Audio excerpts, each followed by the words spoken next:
रास्ता नुहे तो जेमिति कादुओ गाड़िया यातायात समस्यार स्थायी समाधान दाबी रे शेषरे रास्ता उपरे धान तली रुई प्रतिवाद करिसेंती जगतसिंहपुर ग्रामवासी। आम तो छोट बेलू देखी आसु घड़ीमूल एमुंडू माने ग्रीन गोला छकरू नारायण पड़िया जाए सब बेले रास्ता प्रोब्लेम कादुओ आम चाहूँ केमी एमुंडू से रास्ताटा भल से हो। जगतसिंहपुर सदर ब्लॉक कंटिलो पंचायत खड़ीमूल ग्राम रे देखिबाकू मिलुछि एभଳି एक अभिनव विक्षेप। स्थानीय लोकंक अभियोग अनुଯାयी ग्रामर मुख्य रास्ताटी दीर्घदिन हब अत्यंत शोचनीय अवस्था पड़ी रही। रास्ता आज नुह दीर्घ 30 वर्ष है आम जो पिला बेलू छोट थिलु सेतबेले आम कादुओ होइके जाउथुलु बारंबार आम प्रशासन को विषय अवगत करैलुनु कलेक्टर गेभ्यान से भी आम 5-6 थर जाइचु सबु प्रकार चेष्टा कला पर भी हमको विफल मिलला केबे रास्ता केबे भी सुधार आसिला नै।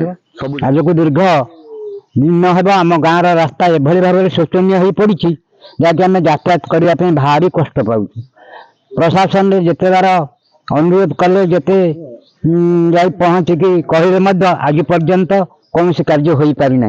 तेणु मु प्रशासन को निवेदन करुच्ची जगतसिंहपुर जिलापाल महोदय को निवेदन करुच्ची घड़ीमूल ग्रामर ए रास्तार उन्नतीकरण कले आम घड़ीमूल ग्रामवासी बहु उपकृत हेबे। सामान्य वर्षा हेले एही रास्ता कादुएरे पचपच हेउथिबारु लोकंक यातायात संपूर्ण बाधाप्राप्त हेउछि। रास्तार सुधार पई बारंबार प्रशासन निकटरे दाबी करा जायथिले मध्य एपर्यंत कोनोसी पदक्षेप निया जाउ नै।